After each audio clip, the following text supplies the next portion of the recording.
Assalamualaikum warahmatullahi wabarakatuh. Saya Susi Indrayani, NIM 1938020 akan menjelaskan PPT yang berjudul Interaksi Antar Negara-Negara ASEAN.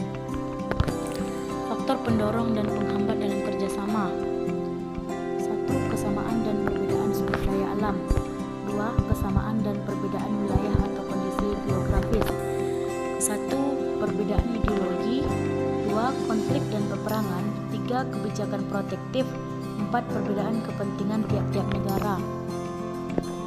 Kerjasama di bidang sosial dan budaya. 1. Bidang pembangunan sosial dengan menekankan kesejahteraan golongan berpendapatan rendah, perluasan kesempatan kerja, serta pembayaran upah yang wajar.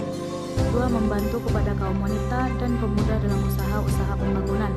3. Menanggulangi masalah-masalah perkembangan penduduk dengan bekerja sama dengan badan-badan internasional yang bersangkutan.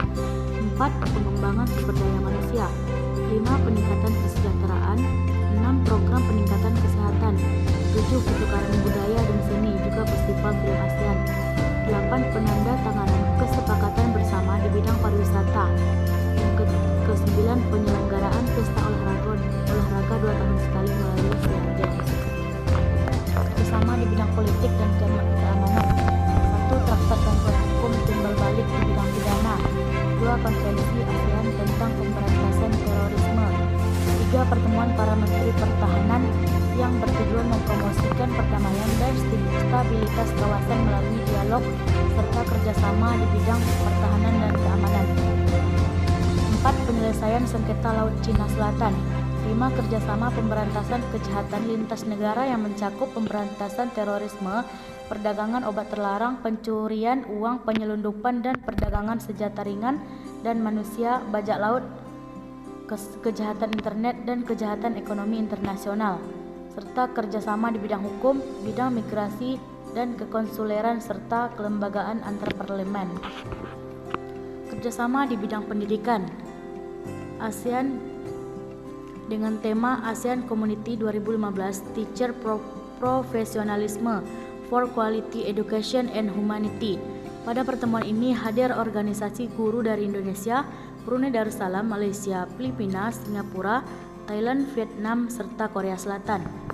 Kedua, penawaran beasiswa pendidikan. Contohnya, Singapura memberikan beasiswa latihan pengelolaan jasa pelabuhan udara, kesehatan dan keselamatan kerja industri, komunikasi bahari, dan lain-lain. Contoh lain, Indonesia memberikan beasiswa pendidikan kedokteran, bahasa, dan seni kepada pelajar negara-negara anggota ASEAN dan kawasan negara berkembang. Yang ketiga, negara-negara ASEAN memanfaatkan beasiswa untuk belajar di berbagai universitas di negara-negara ASEAN dan Jepang atas biaya yang diberikan oleh ASEAN. Japan Scholarship Fund, dana beasiswa ASEAN ke Jepang. Yang keempat yaitu Olimpiade di bidang pendidikan sering diadakan pada taraf regional Asia Tenggara. Contoh Pertamina, penyelenggaraan Olimpiade Sains Nasional atau OSN pada 2015. Kerjasama di bidang ekonomi.